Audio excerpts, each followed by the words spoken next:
북등고래, 큰 남방 돌고래, 향유고래, 상괭이. 제가 최근에 고래 이름을 이렇게 듣게 됐어요. 자폐 스펙트럼을 가진 인류대학을 졸업을 한 여자, 미혼부의 손에서 자라나고 한국 사회에 자폐 스펙트럼에 관한 차별이 존재하는 이 엄연한 현실 속에서 자기 자신이 아버지로부터 독립을 하고 그럼에도 불구하고 자신의 인생과 삶을 개척해가는 한 드라마가 사회적 반향을 일으키고 있습니다. 그 주인공이 이름이 앞으로 해도 우용우, 뒤로 해도 우용우, 별똥별, 기러기, 앞으로 해도 기러기, 뒤로 해도 기러기. 내 이름은 그런 사람입니다. 자기 자신의 정체성을 그렇게 설정을 하고 이야기를 하는. 보신 분들도 계실 거고요. 안 보신 분들이 계시면 한번 보셔도 괜찮겠다 그런 생각을 듭니다. 저는 그것을 보면서 이런 생각을 하게 됐어요. 그리스도인과 교회, 신앙과 삶이 세상의 차별 속에서 어떻게 존재할 수 있을까? 우리 스스로가 절름발이와 같고 우리 스스로가 모자르고 부족함이라는 그 현실 앞에서 과연 당당하게 세상에 설 수 있는 교회와 그리스도인 신앙과 믿음은 무엇일까를 생각해 보았습니다. 그 중에서도 우리 신앙에 여러 가지 스펙트럼이 있을 수 있습니다만 변하지 않는 분명한 것 두 가지가 있어요. 네, 여러분 생각하는 바로 그겁니다. 말씀과 기도입니다. 오늘 이 이상한 변호사 우용우라고 하는 친구의 아버지, 그리고 엄연히 존재하는 어머니, 또 그와 같은 과정 속에서 그가 사회적인 어떤 차별과 그와 같은 상황에서 자기 스스로를 굳건히 세워가는 과정을 놓고 보면 동정도, 때로는 수긍도, 때로는 인정도 하게 되지만 어떤 면으로는 참 모자르고 어떤 면에서는 부족하고, 과연 그는 사회적인 약자일까 아니면 정말 진정한 강자일까? 저도 아직 답을 내지는 못했습니다. 여러분 어떻습니까? 교회와 그리스도인은 세상 속에서의 강자입니까? 아니면 약자일까요? 우리는 강자가 되어야 합니까? 아니면 약자로 내려가야 하는 겁니까? 한번 생각해 보시죠. 저는 오늘 기도에 관해서 말하려고 합니다. 왜? 본문이 기도를 가리키고 있기 때문에 그렇습니다. 있는 모습 그대로 기도하라. 우리의 있는 그대로를 숨김없이 하나님께 내놓는 기도가 귀한 기도요, 단순한 기도일진데 실제 우리의 모습보다 더 거룩하고 더 순결하고 더 성스러운 채 할 필요도 없고, 우리의 마음의 자세, 우리 마음의 중심이 하나님 앞에 어떻게 서 있는가, 그리고 내 마음에 있는 그 모든 것을 하나님 앞에 쏟아 놓는 것을 우리는 기도라고 합니다. 우리가 하나님 앞에 기도하는 이유는 단 한 가지입니다. 하나님은 우리의 인생의 주관자이시기 때문입니다. 내가 마음에 구하고 생각하는 그 일을 이루실 분이 하나님이시라는 믿음이 있기 때문에 그렇습니다. 그것이 없다면 그리할 이유가 없는 것이겠죠. 우리 마음에 혹 우리를 책망할 일이 있어도 하나님은 우리 마음보다 크시며 그 사랑과 은혜와 긍휼하심이 크시기에 우리를 품어주시고 우리를 붙들어 주신다라는 이 신뢰와 믿음 말입니다. 자, 오늘 본문은 이 기도에 관하여 이와 같은 내용을 예수께서 가르쳐 주셨다라는 기록입니다. 특별히 무엇을 위해서 기도해야 하느냐, 어떤 자세로 기도해야 하느냐, 오늘 예수님은 잘 설명해 주고 계십니다. 당시로 돌아가 볼까요? 예수님 시대 때에는요, 랍비들이 여러 사람들이 있었어요. 사람을 모았습니다. 특히 젊은이들이 많이 따랐어요. 그래서 그 랍비를 선생이라고 부르고 스승이라고 불렀습니다. 예수님도 가는 곳마다 그렇게 부른 사람들이 여럿이 있었죠. 랍비요, 선생님이라고 말이죠. 자, 그런데 이 당시에 랍비들은, 선생님들은 꼭 하는 것이 있었어요. 유대교적 신앙 안에서 기도를 가르쳐 주었습니다. 기도를 가르쳐 주었어요. 세례 요한도 랍비 중에 한 사람이었죠. 그도 요단강에서 자신에게 나온 사람들 중에 제자를 일부 삼고 그들에게 기도를 가르쳤다는 내용이 나옵니다. 자, 오늘 1절입니다. 예수께서 한 곳에서 기도하시고 마치심에 제자 중 하나가 여쭤오되 주여 요한이 자기 제자들에게 기도를 뭐한 것과 같이 가르친 것과 같이 우리에게도 기도를 가르쳐 주옵소서. 아시겠죠? 당시에 랍비들은 이게 가르쳤단 말이에요. 그러니까 세례 요한도 요단강에서 자신에게 와서 제자가 되겠다는 이들을 받아들이고 기도를 가르쳐 주었고, 외에도 뭐 갈릴리 지역에 뭐 여러 지역에 흩어져 있던 소위 랍비라 이름하는 사람들도 그 유대교적인 전통과 신앙 안에서 기도를 가르쳐 주었던 것입니다. 그래서 예수님을 따라오고 있는 이 제자들도 우리도 선생님 랍비이시니 뭘 가르쳐 달라?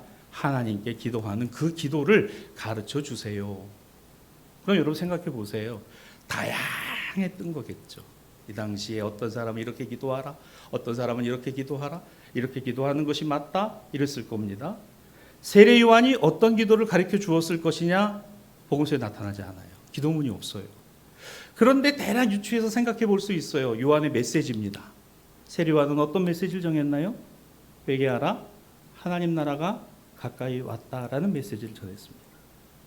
그러니까 아마도 세례 요한은 기도를 가르쳤을 때 그 내용을 중심으로 제자들에게, 자신의 제자들에게 그렇게 가르쳤을 것입니다. 그런데 중요한 것은 세례 요한이 어떤 기도를 했느냐보다 우리가 중요하게 여겨야 되는 것이 주님이 우리에게 가르쳐 주신 기도대로 해야 한다는 사실이에요.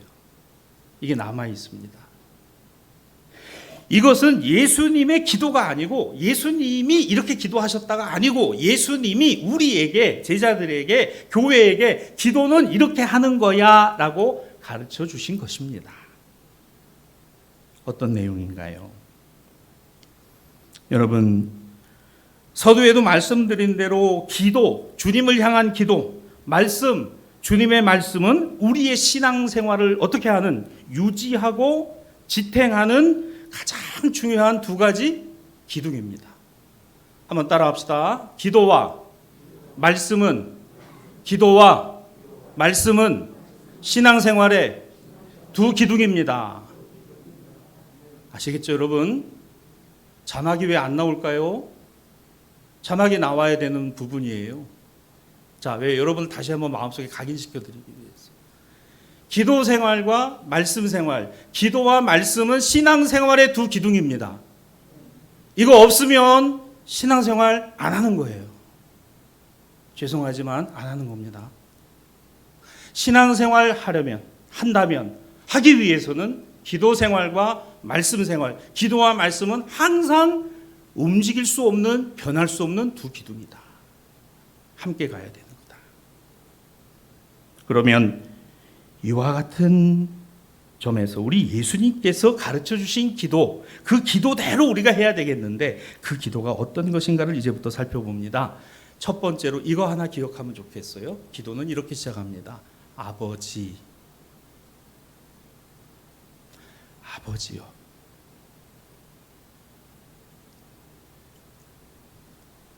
놀랍습니다. 왜 놀라운가 하면 이 당시에 랍비들이 가르칠 때는요, 하나님 아버지라는 말은 없어요.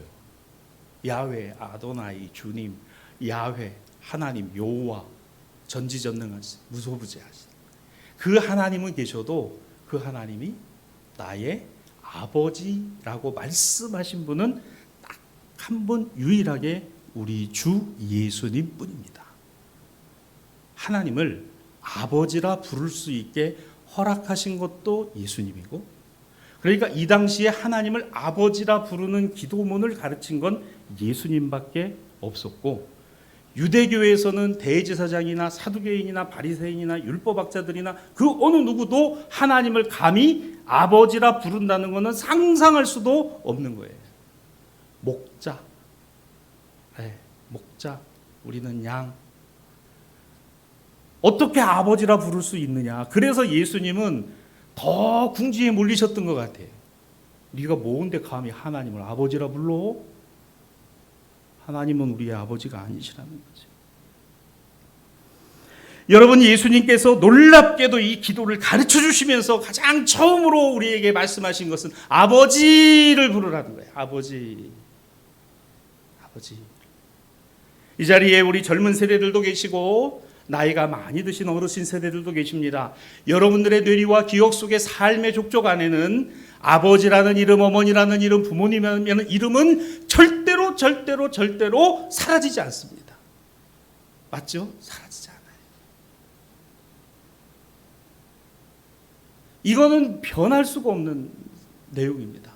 세상을 미리 떠나시고 오래전에 떠나시고 근래에 떠나셨어도 아버지라는 이름, 어머니라는 이름, 부모님이라는 이름은 나에게 아주 특별하고 고귀하며 고유하다는 사실을 여러분 인정하실 거예요.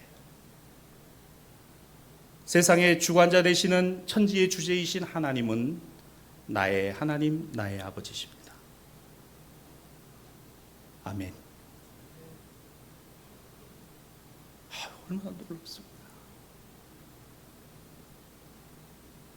지금 대통령은 저하고 사실은 가족적으로 상당히 가까운 친척입니다. 모르셨죠? 좋으시는 분들도 막 깨시는 지금 우리 목사님이 지금 대통령하고 가까운 일가 친척이구나. 뻥입니다. 이 목사가 어떻게 강단에서 뻥을 할 수 있을까? 거짓말을 할 수 있을까? 근데 여러분 그 말이 우리에게 다가오는 의미가 있잖아요.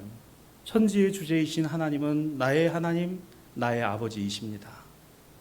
그렇게 부르라. 기도할 때 그렇게 하나님을 아버지라 부르고 기도해라. 우리 예수께서 가르쳐 주신 겁니다. 하나님은 나의 아버지십니다. 아니 나는 너를 낳은 적이 없어. 너는 나의 자녀가 아니야.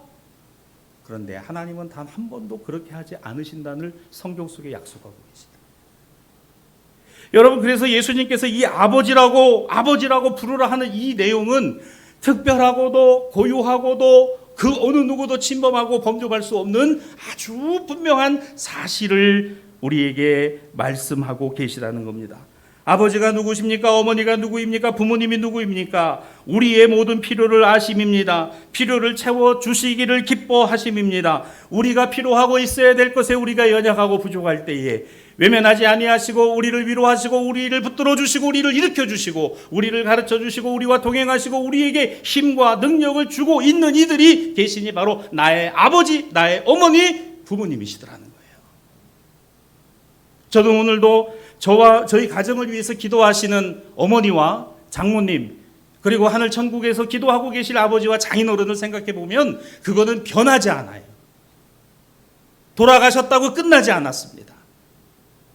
너 아버지 있어? 있죠. 돌아가셨지만 있어요.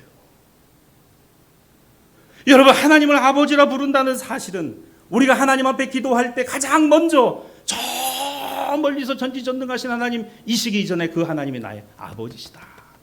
아버지. 여러분 믿습니까? 제가 여러분들에게 이렇게 믿습니까? 라고 물은 것은 우리의 기도가 이와 같이 명확해야 된다는 거예요. 어떤 명확함입니까? 우리 기도는 바로 아버지 하나님에 대한 신뢰를 바탕으로 하고 있다는 거예요.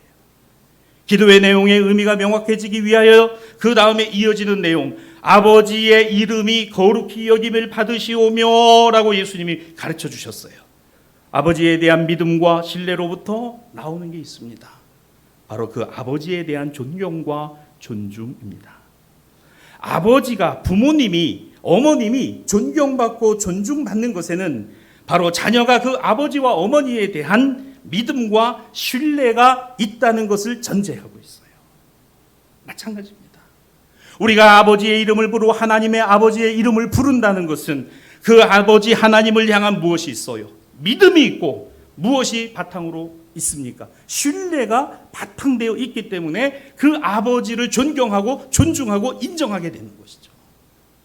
이게 없다면 신뢰하고 믿는 게 아니라는 거예요. 그래서 아버지를 존경하고 존중하는 자녀들은 아버지의 이름이 뭐하게 하지 않기 위해서 욕되지 않게 하기 위해서 자신의 행동 거지를 살펴보게 되는 것입니다. 사랑하는 신앙가족 여러분, 아버지의 자녀로 우리가 신앙과 삶을 바로 하는 것에는 아버지를 향한 신뢰가 담겨져 있어야 합니다. 그래서 이 기도의 시작을 아버지 아버지라고 부르는 것입니다. 아버지의 이름이 욕되지 않고 더럽혀지지 않도록 말입니다. 오히려 아버지의 자녀들이 아버지의 이름을 나타내고 아버지의 이름이 영광을 받으시도록 해야 한다는 소중한 다짐과 결단이 바로 이 아버지여라고 부름으로부터 시작된다는 겁니다. 그러므로 자녀는 합당한 삶을 통해 아버지의 이름이 영광스럽게 되어지기를 관심하는 거예요. 합당한 삶을 통해. 무엇에 합당한 삶이에요? 자녀로서의 합당한 삶과 신앙과 믿음이에요. 무엇을 위해서입니까? 아버지의 이름이 영광을 얻는 일이 되기 위해서. 자, 보세요. 학생은 학생으로서 해야 될 일이 있어요. 학생답게 학교 다니며 공부하는 겁니다. 직업을 가진 직장 생활에 매진하는 사람들은 직장 생활을 통해서, 사업은 사업가답게 하나님께서 우리 각자마다 주신 은사와 달란트를 가지고 하나님의 자녀답게 살아가는 일, 그거죠. 그럴 때 나는 하나님의 자녀되고 나는 하나님을 아버지라 부를 수 있는 것입니다. 하나님을 아버지라 부르게 된 것은 하나님이 허락하셨기 때문이요. 내가 하나님의 자녀라는 확신, 그 확신이 있으면 아버지를 향한 신뢰와 믿음, 이것이 전제되어야 된다는 겁니다. 그러므로 어떻게 하면 하나님을 기쁘시게 하냐? 어떻게 하면 하나님의 영광을 드러내는가? 오늘 신앙인의 가장 중요한 관심사 중에 하나이지요. 그러나 어떻게 생각해 보면 더 중요한 것이 있습니다. 하나님 나의 아버지시다. 나는 자녀다. 여러분, 자녀답게 삽시다. 자녀답게. 왜? 아버지를 존경하니까. 아버지를 존중하니까. 가끔 성경을 읽다가 저희 아버님이 돌아가시기 전에 편지를 몇 개 보내주신 게 있어요.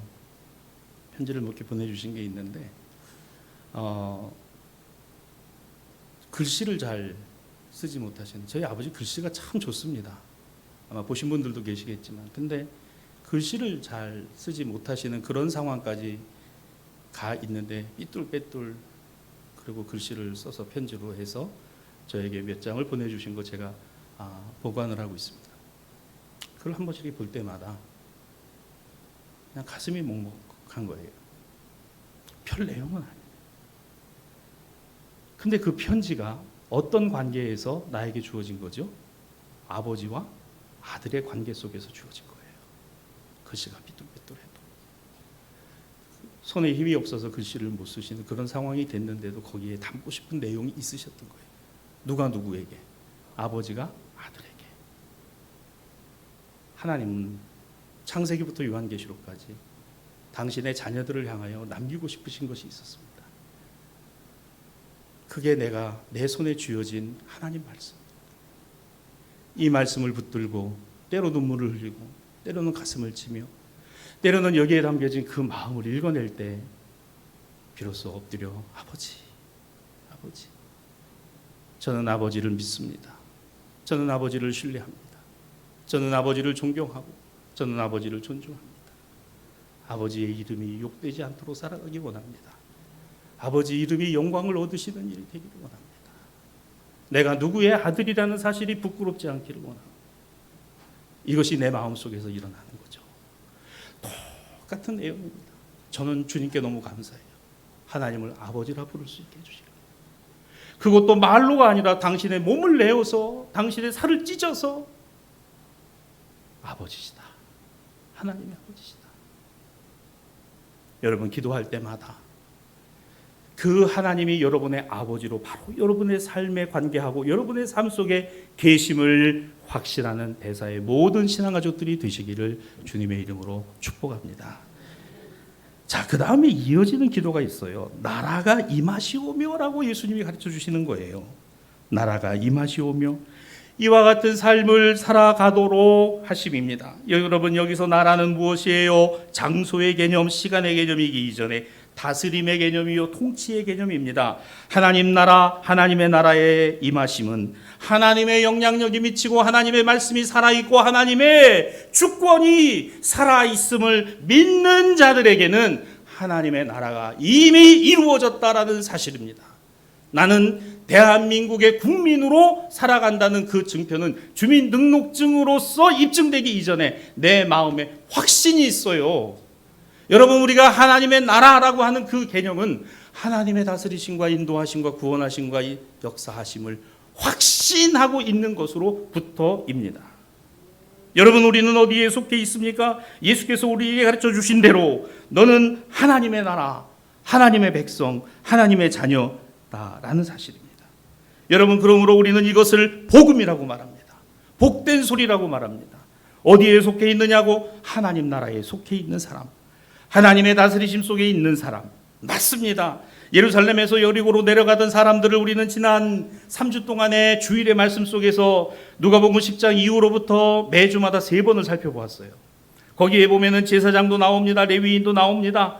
또 세상의 차별과 그와 같은 곳에서 묵묵히 자신의 길을 걸어가며 강도 만난 자를 벗을 때 외면하지 않고 그를 끌어안았던 사마리아 사람도 등장을 했죠. 예수님이 자신의 가정에 들어왔을 때 그 가정에 들어온 예수님을 향하여 기뻐할 뿐만 아니라 그러나 한편 마음 한쪽에 찜찜함이 있었으니 자신의 동생이 이 일을 돕지 아니하고 예수님의 발밑에 앉아 그 예수님의 말씀을 듣는 것이 불편했던 언니 마르다도 우리는 보았어요. 여러분, 우리는 신앙과 믿음을 갖고 살아간다라고 하면서 과연 그 신앙과 믿음이 나에게만 국한되어져 있는 것일까?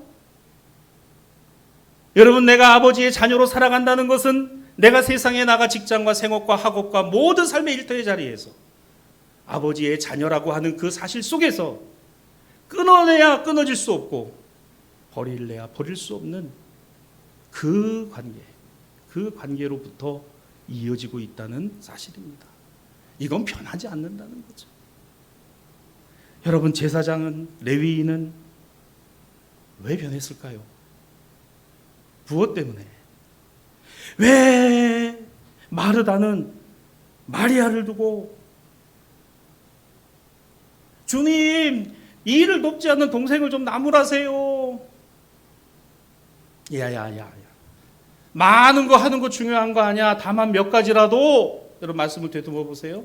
그러나 다만 한 가지라도 하는 것이 얼마나 귀하냐. 내 동생은 좋은 편을 택하였으니 아유 그래 내가 수고하지만 너라도 말씀 잘 듣고 얼마나 좋아. 아주 그렇게 인정할 수 없어요. 제사장이 바쁘게 지나가며 레위인이 바쁘게 지나가며 율법에 규정된 대로 피를 흘리는 사람을 가까이 하면 안 되고 그 피를 묻히면 내가 부정하게 되는 거니까 그거 하면 안 된다라고 생각하는 제사장과 레위인이 그게 아니라 사람 하나 강도 만나서 피를 철철 흘리고 죽어가는데 그걸 바라보면서 그냥 나는 세상의 온갖 차별과 유대인들의 모멸과 멸시를 받았던 그 사마리아 사람은 왠지 그 길에서 강도 만난 그 유대인 사람을 바라보며 너는 유대인 나는 사마리아인이 아니라 한 인간이 죽어가는 그 모습을 보며 안타까이 쫓아가서 그를 상처를 싸매고 자신의 나귀에 얹어서 가까운 곳에 데려가 치료하고 여비를 전부 주어서 그를 살렸으니 율법학자에게 예수님 물으시죠. 네가 보기에는 누가 과연 하나님의 뜻대로 살았던 사람입니다. 끝까지 그 율법학자 입에서 뭐라고 합니까? 사마리아 사람이군요. 이 말 하나요. 여러분, 예수님께서 도대체 우리에게 기대하시는 것은 무엇일까? 하나님께서 도대체 우리 교회에 기대하시는 것은 뭘까? 한국교회의 여성도들의 어떤 기도의 뜨거운 모임이 있어요. 마마클럽이라는 거예요. 다 아실 겁니다. 그 마마가 왜 마마인지 아시죠? 마르다와 마리아와 마르다의 이름을 따서 마마클럽이에요. 얼마나 귀한 기도 모임인지 모릅니다. 이것이 활성화되고 융성화되는 거 저는 정말 필요하다고 생각을 해요. 우리 교회도 여러분들이 참여하시는 걸로 합니다. 그러나 한 가지 분명한 것을 여러분 생각해야 합니다. 그 마마클럽의 기도의 목적과 지향성처럼 마르다처럼 마리아처럼 교회 섬기고 성도 섬기고 신앙과 믿음의 생활을 하기를 바랍니다. 꼭 그랬으면 좋겠어요. 갈등이 있는 곳에 화합을, 어려움이 있는 곳에 찾아가서 살펴주고 그와 같은 일을 하는, 왜? 그렇게 기도하니까. 기도하기 때문에. 주님이 우리에게 도대체 무엇을 기대하실까? 하나님의 자녀, 하나님의 백성과 성도, 아버지라 부르게 하셨으니 분명한 게 있어요. 우리 하나님 자녀예요. 아버지의 자녀입니다. 믿습니까? 그거 변하지 않았다는 거죠.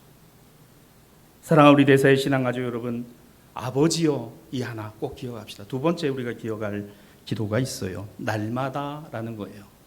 날마다. 오늘 4절 말씀에 보면 우리에게 날마다 일용할 양식을 주시옵고라고 주님이 가르치십니다.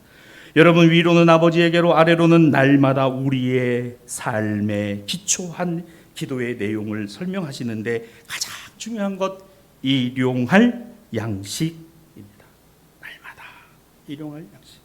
여러분, 여기에서 일용할 양식이라는 것은 우리의 생활과 관련된 모든 것을 말합니다. 먹고 마심의 일만이 아니라 건강, 생업과 경제, 가정과 자녀, 나아가 나 아닌 다른 사람, 곧 좋은 이웃 때문에 화평을 이루어가는 모든 것들이 일용할 양식입니다. 그래서 우리가 이 세상에서 살아가는데 필요한 모든 것을 날마다 우리에게 주시는 이가 누구시다? 아버지시다. 아버지시다.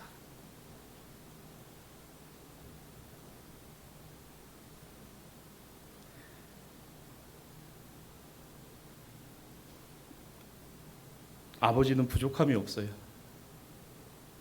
많이 가지고 계십니다. 넉넉하고 항상 자식이라면 다 주고 싶어 합니다. 제가 신학교 때 참 집이 어려웠어요. 기숙사 생활관 생활을 하는데요. 그때 기숙사 한 끼 밥이 550원이었습니다. 아버지 개척교회, 참 교회 어려운 상황에서 사례비도 제대로 못 받으시는 그런 상황 속에 한 달에 한 번 학교 올라오셔서 저를 학교 밑에서 만나시면 저한테 손에 5,000원짜리 하나 쥐어주시는 거예요. 식권 10장도 못 삽니다. 근데 그때마다 저는 아버지가 원망스럽게 아니라 너무 가슴이 아픈 거예요.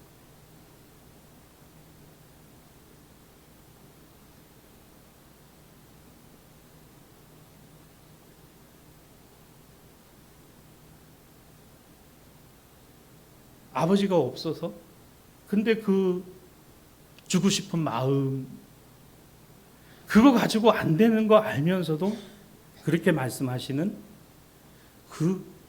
여러분, 세상에 누가 나하고의 도대체 그런 관계, 그런 상황으로 만들어지는 관계가 어디 있습니까? 아무것도 없어요. 하나님 아버지, 부족하세요? 없으십니까? 안 가지고 계시나요? 못 하시는 건가? 아닙니다. 그 하나님이 가지고 계신 단 한마디, 사랑 그리고 긍휼을 하십니다. 우리를 그렇게 해. 아유. 그런데 가장 중요한, 오늘 예수님께서 너 믿지? 아버지 하나님 믿지? 날마다 우리에게 일용할 양식을 주시오. 삶에 필요한 모든 것을 하나님이 아신다. 너에게 주기를 원하신다. 그러나 필요한 대로, 있어야 할 대로, 네 하나님 감사합니다. 오늘 나에게 있는 이 모든 것이 아버지로부터 온 것입니다. 여러분, 이게 무슨 말입니까? 오늘 우리에게 가장 중요한 것, 우리에는 지혜가, 능력도, 힘도, 역사함도 우리에게는 없어요. 날마다 매일의 삶을 두고 기도하는 것에 주님 오늘도 날마다 매일이 일용할 우리의 삶에 필요한 모든 것을 허락하여 주시며 함께하여 주심을 믿습니다. 여러분, 이것은 욕심으로 얻는 것 아닙니다. 우리가 무엇으로 얻어질 수 있는 것이 아니라 그야말로 은혜로 우리에게 주심이에요. 필요한 대로 주심을 믿으시기를 바랍니다. 나에게 필요한 대로 주시는 거예요. 저는 만약에 그와 같은 것이 없었으면, 제가 전도사 생활을 하고 인천에서 처음 전사 생활을 할 때 군대를 갔다 오고 총각시에 전사를 하면서 그런 말씀 한번 드렸을 거예요. 아시아 토픽, 여러분 15에서 기억하시죠? 이거 어떻게 그런 차를 만들었나 몰라. 세상에 15명이 타는 차를 여러분 승합차로 만들었어요. 아시아 자동차에서. 놀라운 사실은 이 차에 에어컨이 없다는 거예요. 아주 죽는 줄 알았어요. 권사님들 집사님들 모시고 여름에 신방 다니고 기도원 다니고 15명 그냥 꾸역꾸역 태워가지고 그것도 힘이나 있어요. 거기다 또 수동기아야. 아우 하나님 나를 군종병 안 보내시고 운전병 보내시길 잘했지. 군대 가서 운전 배우고 저는 군전병 가려고 정말 금식 기도까지 했다니까요. 세상에 서울신학대학을 졸업한 전도사는 운전병을 가고 부산신학교 1학년 중퇴한 학생은 연대 군종병으로 가고 이런 불합리한 하나님이 세상에 어디 얼마나 원망했는지 모릅니다. 지금 그 군종병이 이 부산서 간만호에 목회해요. 장로회사 목회하고 목사님이십니다. 얼마나 불합리한지 모르겠어요. 그런데 얼마나 감사하지. 그 운전할 때마다 하나님 감사합니다. 1단 기야. 주님 감사합니다. 2단 기야. 3단, 4단. 그때 제 지갑에 10,000원짜리 한 장이 없었어요. 어떤 때는 음료수 사 먹고 싶은데 돈이 없는 거예요.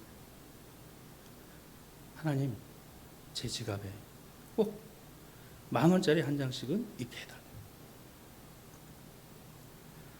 아이고 하나님이 가난해서 하나님이 없어서 하나님이 못하시니까 그리 하신 거예요? 아니 나한테 그때는 그냥 필요한 것이 그것이었으니까. 여러분의 삶을 지금 돌아보시길 바랍니다. 부족하시죠? 모자르죠? 이건 왜 이렇게 돼야 되는지 안타깝죠? 도대체 이해가 안 되죠? 그러나 대상은 아버지십니다. 나의 아버지십니다. 내 사정을 하시고 형편을 하시고 삶을 하시고 고민을 하시고 문제를 하시고 어려움을 하시고 힘든 것도 하시고 필요한 것도 하시고 있어야 될 것도 하시고 오늘 나에게 공급되어야 될 것이 무엇인지도 아시는 하나님 아버지, 날마다 은혜를 허락하여 주옵소서. 날마다 일용할 양식을 허락하여 주시고. 맞습니다.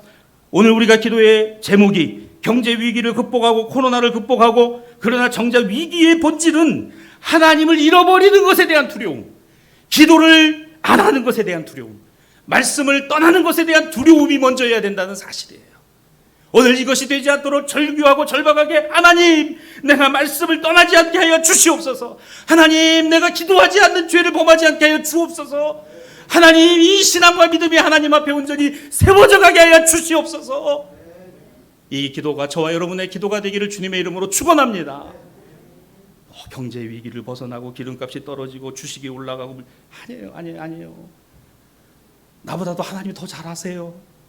지금 무엇이 필요할까?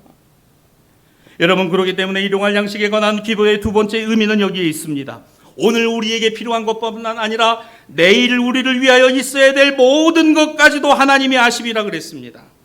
여러분, 호세아 1장 7절 오늘 제1독서의 말씀에 보면, 그러나 내가 유다 족속을 긍휼히 여겨 그들의 하나님 여호와로 구원하겠고 활과 칼이나 전쟁이나 말과 마병으로 구원하지 아니하리라 하는 말씀을 호세아를 통해 이스라엘에 주셨습니다. 이 말씀을 가만히 보시기 바랍니다. 하나님이 무엇을 갖고 계세요? 은혜와 긍휼을 갖고 계시는데, 우리가 생각하는 활이나 칼이나 전쟁이나 말이나 마병으로 문제와 위기를 극복하는 게 아니더라는 거예요. 정말 큰 위기는 하나님을 잃어버리는 거예요. 아버지가 없다고 생각하는 겁니다. 아버지 없이 살아가는 인생인 거예요. 회복하시기를 바랍니다. 다시 각성하고 깨닫기를 주님의 이름으로 축원합니다. 그러므로 그 아버지는 우리에게 내일을 위하여 있어야 될 모든 것을 아심이라 그랬습니다. 여러분, 이게 무슨 말입니까? 마태복음 6장 11절은 오늘 본문과 병행된 내용인데요, 여기에 이렇게 돼 있어요. 오늘 우리에게 일용할 양식을 주시옵고. 여러분 조금 저기 하십니다만 성경책 가지고 계시니까요, 마태복음 6장 11절 한번 찾아보시기 바랍니다. 오늘 그 말씀을 찾아보시면 그 말씀에는 그 일용할 양식이라는 부분에 주가 하나 달려 있을 겁니다. 그 주가 그 성경 난회주로 이렇게 설명되어 있어요. 뭐라고 되어 있죠? 내일의 양식. 할렐루야. 맞습니다. 주님 가르쳐 주신 기도 안에 일용할 양식은 오늘 현재 우리에게 뿐만 아니라 무엇까지도 내일 아직 오지 않은 시간, 장래와 미래의 양식까지도. 할렐루야. 내일의 양식이라고 이거 딱 나와 있죠? 네, 그 난 아래. 혹시 여러분 가지고 계신 성경이 그거 안 나와 있는 성경책을 갖고 계시는 거 이상한 성경입니다. 나와요. 내일의 양식. 그렇습니다. 내일의 양식입니다. 일용하다는 것은 오늘 우리의 필요함만이 아니라 내일 있어야 될 모든 것을 말씀하시며 예비하시며 여호와 일에 하나님이 준비하신다. 하나님이 준비하신다. 그래서 우리는 이렇게 기도합니다. 아버지, 오늘 우리의 삶에 오늘 필요한 모든 것뿐만 아니라 장래 미래에 우리에게 필요한, 아니 내일 우리에게 있어야 될 모든 것까지도 아버지가 아시오니 우리에게 허락하시며 우리에게 또한 부어 주심을 믿습니다. 여러분, 또한 우리의 기도 속에 장래에 자라 우리의 자녀들이 주의 일꾼이 되고 지혜와 은사가 풍성하여 저들의 생업과 경제적인 모든 활동이 하나님의 예비하심 안에서 인도되어지고 건강도 또한 직장도 학업도 가정도 모두가 다 주님이 예비하신 그 내일의 일 속에 이루어 주실 줄 믿습니다라고. 할렐루야. 이렇게 기도하고 나면 얼마나 우리에게 큰 은혜가 되는지. 마지막 세 번째로 주님이 우리에게 가르쳐 주신 기도는 그러므로 긍휼을 기억하십시오. 은혜와 긍휼을 기억하시기를 바랍니다. 오늘 본문 4절에는 우리가 우리에게 죄 지은 모든 사람을 용서하오니 우리 죄도 사하여 주시옵고 우리를 시험에 들게 하지 마시옵소서라고 예수님이 정리해 주셨습니다. 맞습니다. 오늘 기도의 전제, 그렇죠. 사하심의 전제, 긍휼이 여기십니다. 여러분, 이건요, 하나님 아버지가 우리를 긍휼히 여기신다. 참, 자식을 보는 아버지의 마음, 자식을 보는 어머니의 마음, 여러분 어떤 마음인가? 제가 설명을 하지 않아도 하나님 아버지께서 우리를, 나를 보시는 그 마음, 어떤 마음일까? 누가복음 10장 33절로 34절에 사마리아 사람을 통해서 예수님은 이렇게 설명하셨습니다. 그를 보고 불쌍히 여겨 가까이 가서 기름과 포도주로 그 상처에 붓고 싸매고 자기 짐승에 태워 주막으로 데리고 가서 돌보아 주었다. 그렇습니다. 바로 아버지. 이것이 오늘 주님이 우리에게 가르쳐 주신 기도의 내용입니다. 또한 우리를 시험에 들게 하지 아니하시도록 기도하라. 여러분, 기도할 때 말씀을 마무리합니다. 세 가지만 꼭 기억합시다. 아버지요, 날마다 은혜와 긍휼을 베풀어 주실 줄 믿습니다. 아버지요. 부르는 순간 우리 자녀라는 사실을 확인하는 거죠. 날마다, 맞아요. 지금, 장래, 미래까지도 아버지가 하신, 예비하시고 준비하신 우리의 뭘 주세요? 긍휼, 은혜와 긍휼. 그러면 우리 마음에, 오늘 말씀의 결론이지요. 누가복음 11장 13절입니다. 너희가 악할지라도 자식에게 좋은 것을 준다면 하물며 너희 하늘 아버지께서 구하는 자에게 성령을 주시지 않겠느냐. 여기 성령이라고 표현을 했습니다마는 이 성령은 무엇일까요? 우리 마음의 변화, 우리 마음에 주시는 하나님 은혜의 흡족함의 믿음과 확신, 오늘 이것이 성령을 통해서 우리에게 주심이니, 그래 오늘 힘들고 어려워도 주님이시면, 아버지시면, 내가 자녀이니까 날마다 근심이 있고 염려가 있고 걱정이 있고 불안이 있고 힘겨움이 있고 두려움이 있어도 주님 앞에 아뢰이고 기도하고 간구할 때마다, 아버지 이름 부를 때마다 날마다 내 인생의 기쁨이, 확신이, 신뢰가, 그리고 그 힘과 능력이 성령께서 내 안에 역동적으로 나를 새롭게 세워가시는 은혜를 힘입는 저도 되고 여러분도 되고 우리 대사교회가 되기를 주님의 이름으로 축원합니다. 힘내서 살아가십시다. 주님이 함께 하실 줄 믿습니다.